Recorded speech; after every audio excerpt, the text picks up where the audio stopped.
soft skill di dunia kerja. Nah, apa yang dimaksud dengan soft skill?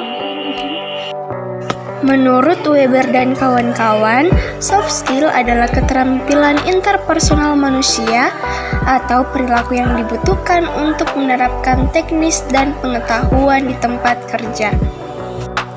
Sedangkan menurut Laker dan Powell, soft skill adalah keterampilan interpersonal seperti kemampuan seseorang untuk mengelola diri sendiri, serta keterampilan interpersonal seperti bagaimana seseorang menangani interaksi seseorang dengan orang lain. Sedangkan menurut Kecedias, soft skill adalah keterampilan intra dan interpersonal atau sosio-emosional, penting untuk pengembangan pribadi, partisipasi sosial, dan kesuksesan tempat kerja. Jadi dari ketiga pengertian para ahli tadi, dapat disimpulkan bahwa soft skill merupakan kemampuan yang dimiliki oleh individu yang mencakup kecerdasan baik emosional maupun sosial, komunikasi atau berinteraksi dengan individu lain, dan semacamnya. Dalam hal ini, soft skill adalah karakter bawaan individu. Selanjutnya, apa manfaat soft skill di dunia kerja? Yang pertama, memiliki kemampuan komunikasi yang baik.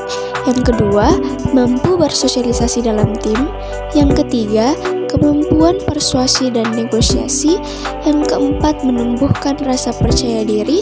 Dan yang kelima, dapat mengendalikan emosi dalam diri, mampu menerima pendapat, mampu memanajemenkan waktu, mampu berkonsentrasi, leadership, serta selalu berpikir positif.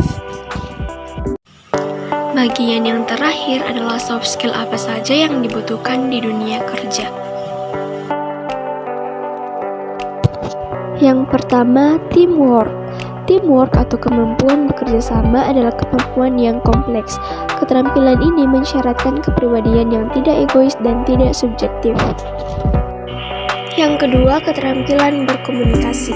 Individu dapat menyampaikan atau mengkomunikasikan ide atau pendapatnya kepada orang lain, karena orang tersebut dapat memahami situasi dan kondisi orang lain sehingga orang tersebut dapat menerima dan mengerti ide yang disampaikannya. Yang ketiga, leadership. Leadership terdiri dari berbagai aspek, misalnya aspek berani mengambil risiko, kemampuan mengatur orang lain sesuai job desk. Keterampilan seperti ini akan membuat seseorang bisa bersikap lebih efisien.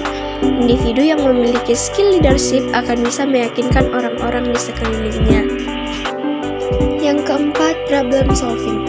Dunia kerja adalah dunia yang selalu dipenuhi masalah. Oleh sebab itu, kita perlu menguasai keterampilan menyelesaikan masalah. Keterampilan ini bisa diartikan sebagai kemampuan seseorang menemukan dan mengimplementasikan solusi atau sebuah persoalan yang dihadapi dengan efektif dan efisien. Yang kelima, kegigihan. Gigih sendiri bisa diartikan sebagai sikap tidak mudah menyerah. Orang yang gigih akan berusaha dengan keras mendapatkan apa yang ia kehendaki. Yang keenam, kemampuan beradaptasi. Adaptive skill bisa dinilai dari mampu dan tidaknya seseorang ketika menghadapi perubahan. Seseorang yang kemampuan adaptasinya buruk akan mengeluh ketika menghadapi situasi baru. Mereka juga akan menunjukkan performa kerja kurang memuaskan. Sebaliknya, orang-orang yang adaptif akan fokus menyesuaikan diri daripada mengeluh. Performa kerja mereka pun bisa dipertahankan seperti sebelum ada perubahan. Adaptive skill penting dimiliki karena dunia kerja adalah dunia yang terus berubah-ubah. Yang ketujuh, manajemen waktu. Kemampuan mengatur waktu merupakan salah satu kemampuan yang paling sering disepelekan. Padahal keterampilan ini sangat penting.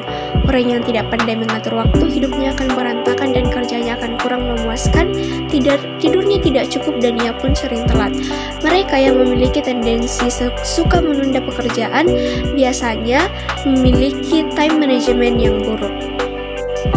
Kemampuan mengatur waktu sendiri sebetulnya tidak begitu sulit dikuasai. Hanya saja kita harus bisa mendisiplinkan diri. Kita juga harus bisa mendisiplinkan pikiran agar dapat melakukan sesuatu sesuai jadwal. Yang kedelapan, kreativitas.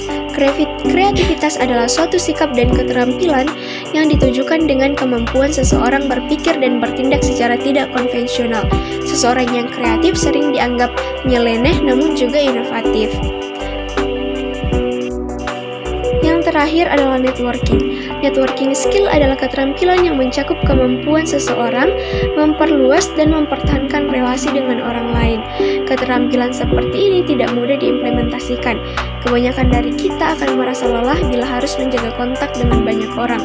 Namun justru disinilah kecerdasan seseorang yang punya networking skill yang bagus.